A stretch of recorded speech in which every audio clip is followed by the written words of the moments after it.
میں آج اپنی ان دو بزرگ شخصیتوں کے سلسلے میں کلام کروں گا۔ 2 ذوالقعدہ 1367 ہجری کو وصال ہے صدر الشریعہ کا۔ 6 ذوالقعدہ 1439 کو وصال ہے تاج الشریعہ کا۔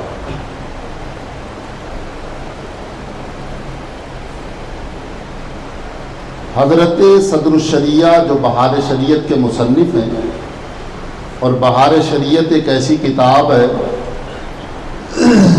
کہ جسے ہر پڑھا لکھا آدمی اور بغیر پڑھا لکھا آدمی جانتا ہے۔ ادنا سی علم کے ساتھ جو مماثلت رکھتا ہے وہ جانتا ہے کہ صدر الشریعہ بدر الطریقہ کا یہ کارنامہ بہار شریعت کے نام سے زندہ جاوید ہے، اور عالم اسلام میں مقبولیت کا یہ عالم ہے کہ نہ جانے کتنے مکتبے ہند و پاک کے بہار شریعت کو شائع کر رہے ہیں، اور ایک ایڈیشن 6 مہینے سے زیادہ نہیں رکتا۔ اس کی کھپت کا یہ عالم ہے۔ قادری بک ڈیپو جو شہزادہ صدر الشریعہ حضرت علامہ مفتی بہاء المصطفیٰ صاحب کا ہے، وہ بھی اس کو شائع کر رہا ہے۔ مکتبۃ المدینہ دعوت اسلامی باضابطہ اس کو شائع کر رہی ہے۔ فاروقیہ بک ڈیپو اس کو شائع کرتا ہے۔ فرید بک ڈیپو اس کو شائع کرتا ہے، اور نہ جانے کتنے مکتب جسیم اس کو شائع کر رہا ہے۔ بہار شریعت کے مختلف ایڈیشن جو ہیں، امام احمد رضا اکیڈمی باضابطہ اس کو شائع کر رہا ہے۔ سمجھ رہے ہیں آپ؟ کوئی 3 جلدوں میں شائع کر رہا ہے، کوئی 4 جلدوں میں شائع کر رہا ہے، کوئی 6 جلدوں میں شائع کر رہا ہے، کوئی 8 جلدوں میں شائع کر رہا ہے۔ امام احمد رضا اکیڈمی کا جو ایڈیشن میرے پاس ہے وہ 8 جلدوں میں ہے۔ مکتبۃ المدینہ کا جو ایڈیشن ہے وہ 6 جلدوں میں ہے اور 3 جلدوں میں ہے۔ فاروقیہ بک ڈیپو کا جو ایڈیشن ہے وہ 3 جلدوں میں ہے، اور پرانا قادری بک ڈیپو کا جو ایڈیشن ہے میرے پاس وہ 4 جلدوں میں ہے۔ تو مختلف جلدوں میں بہار شریعت چھپ رہی ہے، اور ہر پڑھا لکھا آدمی اس سے جو ہے استفادہ کر رہا ہے اور اس سے فائدہ حاصل کر رہا ہے۔ یہ تو میں نے ہندوستان کی ایک مختصر سی لسٹ بتائی۔ اگر میں پڑوسی ملک کی لسٹ بتانے لگوں تو نہ جانے وہاں پہ کتنے ادارے اس کو شائع کر رہے ہیں۔ اور اس کی مقبولیت کا یہ عالم ہے کہ 20 حصے اس کے ہیں۔ کتنے حصے ہیں؟ 20۔ 17 حصے حضرت صدر الشریعہ رحمۃ اللہ علیہ اس کے لکھ سکے، اور اس کے بعد جو ہے آپ کو پیام اجل آ پہنچا، اور آپ نے 17ویں حصے کے آخر میں اس حسرت کا اظہار کیا کہ میں جس طرح کی کتاب لکھنا چاہتا تھا اس کے زیادہ سے زیادہ 20 حصے ہوتے، اب اس کا بہت قلیل حصہ باقی رہ گیا ہے، جس کی زیادہ سے زیادہ ضخامت 3 حصوں پر مشتمل ہوگی۔ میرے تلامذہ یا خلفاء میں سے اگر کوئی اس کام کو میرے بعد انجام دے دے تو میری عین خوشی ہے۔ اور پھر اس طرح انجام دیا اس کو کہ ایک حصہ حضرت علامہ سید ظہیر الدین زیدی علی گڑھی ثم نگینوی نے جو ہے لکھا، اور باقی 2 حصے یعنی 19واں حصہ سید ظہیر الدین زیدی علی گڑھی تلمیذ صدر الشریعہ نے لکھا، اور 18واں اور 20واں حصہ ان کے شاگرد حضرت علامہ مفتی وقار الدین صاحب اور ان کے شہزادے حضرت علامہ عبد المصطفیٰ اظہری علیہ رحمۃ و رضوان نے لکھا۔ اس طرح سے بہار شریعت کے یہ 20 حصے مکمل ہو گئے۔ صدر الشریعہ کی یہ بھی ایک تمنا تھی کہ جس طرح جو ہے شریعت کے عنوان پر میں نے بہار شریعت لکھی ہے، ویسے ہی طریقت کے عنوان پر بھی بہار طریقت کے نام سے ایک کتاب لکھنے کا میرا ارادہ تھا۔ سمجھ رہے ہیں آپ؟ کوئی عالم، کوئی مفتی، کوئی کم پڑھا لکھا بہار شریعت سے مستغنی نہیں ہے۔ ہر آدمی کو ضرورت ہے بہار شریعت کی۔ اور اس طرح سے لکھی بہار شریعت کہ اردو زبان میں آج تک اس طرح کی کوئی کتاب نہیں لکھی گئی. فتاوی رضویہ شریف وہ فتاوی کی کتاب ہے، اس میں جیسا آپ نے سوال کیا ویسا اس کا جواب ہے. اس میں مسائل کے ساتھ دلائل بھی ہیں. بہار شریعت سمپل، صرف مسائل. آپ نے خود اس کا اظہار کیا شروع میں بہار شریعت کے مقدمے میں. آپ نے فرمایا کہ اول تو دلائل کا سمجھنا ہر آدمی کے بس کی بات نہیں ہے. دوسرے یہ کہ جب دلائل مختلف ہوتے ہیں تو آدمی کا ذہن انتشار کا شکار ہوتا ہے. اس لیے میں اپنی اس کتاب کو سادہ سمپل لکھ رہا ہوں، جس میں صرف مسائل کا بیان ہوگا، دلائل کا بیان نہیں ہوگا. دلائل دیکھنے کا جسے شوق ہو وہ میرے جو ہے استاد محترم اور میرے شیخ محترم حضرت علامہ الشاہ مفتی محمد احمد رضا خان علیہ رحمت و رضوان کی کتاب فتاوی رضویہ شریف کا مطالعہ کریں کہ اس میں جو ہے ہزارہ ایسے مسائل ہیں جس سے علماء اور مفتیان کرام کے کان تک آشنا نہیں ہے. آپ نے فرمایا جسے دلائل کو دیکھنے کا شوق ہو وہ میرے شیخ محترم جو ہے کی فتاوی رضویہ شریف کا مطالعہ کرے کہ اس میں مسائل کے ساتھ دلائل بھی موجود ہیں. تو آپ کی ولادت 1200 ایک روایت کے مطابق 1296 ہجری ہے. میں ماہنامہ اشرفیہ مبارک پور کا صدر الشریعہ نمبر جو نکلا تھا اس کے مطابق. اب جو حالیہ تحقیقات آ رہی ہیں ان کے مطابق دوسرا قول یہ ہے کہ آپ کی ولادت 1300 ہجری میں ہوئی ہے، مگر یہ مجھے قرین قیاس نہیں لگتی. کیوں؟ اس لیے کہ 1314 ہجری میں شیراز ہند جونپور کے اندر حضرت علامہ مفتی صدر الشریعہ امجدی علیہ الرحمہ نے اپنا ایڈمیشن لے لیا تھا. علامہ جو ہے ہدایت اللہ خان جونپوری علیہ رحمت و رضوان کے زیر سایہ، اور اس وقت شیراز ہند کے نام سے جونپور کی شناخت تھی. معقولات میں آپ کا کوئی ثانی نہیں تھا کہ آپ براہ راست علامہ فضل حق خیر آبادی کے شاگرد تھے. علامہ ہدایت اللہ خان جونپوری، سمجھ رہے ہیں آپ؟ تو 14 سال کا بچہ قرین قیاس تو نہیں ہے کہ اتنی مطلب دور جا کر کے پڑھے آپ نے، اور وہ بھی مولویت کی اعلیٰ تعلیم میں اعلیٰ جو ہے کلاسز میں ایڈمیشن ہونا. تو یہ بات اس بات پہ دلالت کرتی ہے کہ آپ کی پیدائش 1300 ہجری سے پہلے کی ہے. سمجھ رہے ہیں آپ؟ تو ماہنامہ اشرفیہ کا صدر الشریعہ نمبر شائع ہوا، اس میں بے شمار خلفائے صدر الشریعہ اور بہت سے تلامیذ صدر الشریعہ کی اور جو ہے گھرانہ صدر الشریعہ کی تصدیقات ہے کہ آپ کی ولادت 1296 ہجری میں ہوئی ہے. یہ بھی ایک روایت ہے 1300 ہجری کی. حضور حجت الاسلام سے اگر 1296 ہجری کو ولادت مانے تو آپ 4 سال چھوٹے ہیں. سرکار مفتی اعظم ہند سے آپ 15 سال بڑے ہیں. کتنے؟ 15 سال. 1296 ہجری کو ولادت مانے تو حضور حجت الاسلام کا وصال 1362 میں ہوا اور آپ کا وصال 1367 میں ہوا. ولادت 4 سال بعد اور وصال کتنے؟ 5 سال بعد. 71 سال کی عمر ہوئی اگر 1296 ہجری کو ہم جو ہے درست سن ولادت تسلیم کریں تو.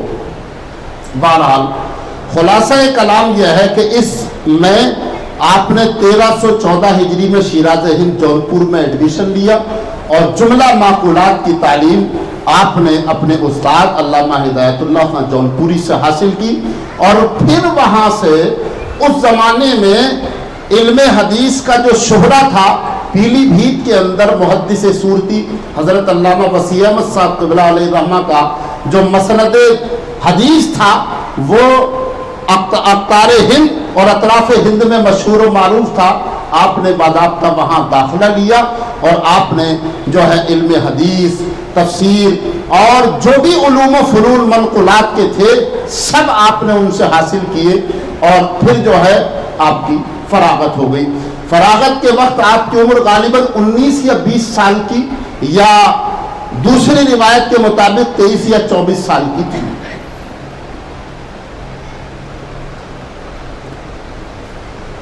1327 تک آپ نے اپنے استاد حضرت علامہ شاہ وسیع احمد محدث سورتی علیہ الرحمہ کے مدرسۃ الحدیث پیلی بھیت میں درس حدیث دیا، اور پھر اس کے بعد آپ جو ہے لکھنؤ چلے آئے اور طبابت کا جو ہے سیکھا، اور پھر اپنے گھر جو ہے 1 سال تک آپ جو ہے طبابت کرنے لگے۔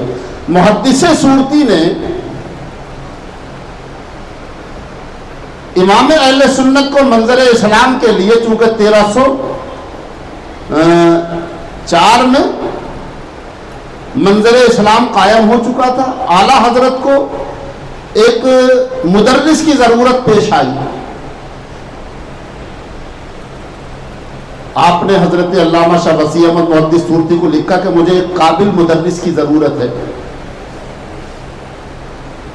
آپ نے صدر الشریعہ حضرت علامہ مفتی امجد علی صاحب کا حوالہ دیا، فرمایا مدرس تو ہے میرے پاس ایک قابل، لیکن وہ جو ہے اب طبابت کرنے لگا ہے، آپ خط لکھیے، ہو سکتا ہے کہ آپ کے خط سے جو ہے وہ آپ کے پاس آ جائے۔ اعلیٰ حضرت نے خط لکھا، ادھر حضرت محدث سورتی نے بھی خط لکھا، صدر الشریعہ اعلیٰ حضرت کی بارگاہ میں آئے۔ غالباً یہ جو ہے 1329 کی بات ہے۔ دارالعلوم منظر اسلام بریلی شریف میں آپ جو ہے پہلے مدرس کے عہدے پر فائز رہے، پھر اس کے بعد صدر المدرسین کے عہدے پر فائز رہے۔ 1343 تک آپ بریلی شریف ہی میں رہے، پھر اس کے بعد آپ وہاں سے دارالعلوم معینیہ عثمانیہ اجمیر شریف تشریف لے گئے، اور 1352 تک آپ نے وہاں مسلسل 9 سال تک جو ہے درس حدیث کو زینت بخشی۔ معینیہ عثمانیہ سب نے دیکھا ہوگا، اجمیر شریف میں درگاہ شریف کے احاطے کے اندر درگاہ شریف سے متصل شاہجہانی مسجد ہے، اور اس کے بالکل متصل جو ہے دارالعلوم معینیہ عثمانیہ ہے۔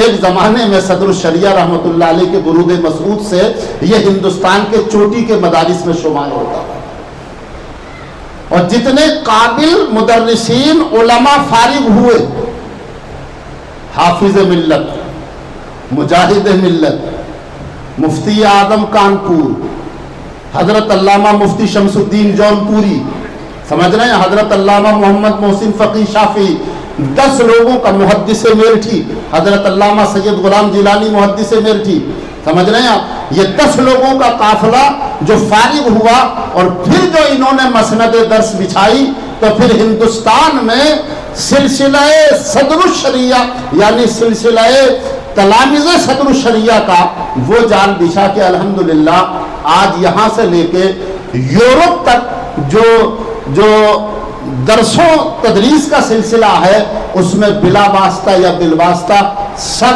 آپ ہی کے شاگرد ہیں، اور آپ براہ راست شاگرد ہیں اعلیٰ حضرت امام اہل سنت۔ تو گویا کہ یہ سلسلہ جو ہے، کیونکہ صدر الشریعہ نے خود اپنی زبان مبارک سے ارشاد فرمایا کہ جو ہے ہم اعلیٰ حضرت امام اہل سنت سے بخاری شریف پڑھ رہے تھے، سمجھ رہے ہیں آپ، سوان امام احمد رضا بزبان صدر الشریعہ جو کتاب ہے اس میں حضرت نے خود فرمایا۔ تو لہذا آپ تلمیذ ہیں، اور آپ جو ہے خلیفہ بھی ہیں اعلیٰ حضرت کے، اور آپ باضابطہ شاگرد بھی ہیں امام اہل سنت اعلیٰ حضرت کے۔ تو آج جو یہ سلسلہ درس و تدریس ہے، یہ سب کا سب بچھا ہوا جو ہے، یہ بلا واسطہ یا بالواسطہ سب حضرت صدر الشریعہ کا ہی فائدہ ہے۔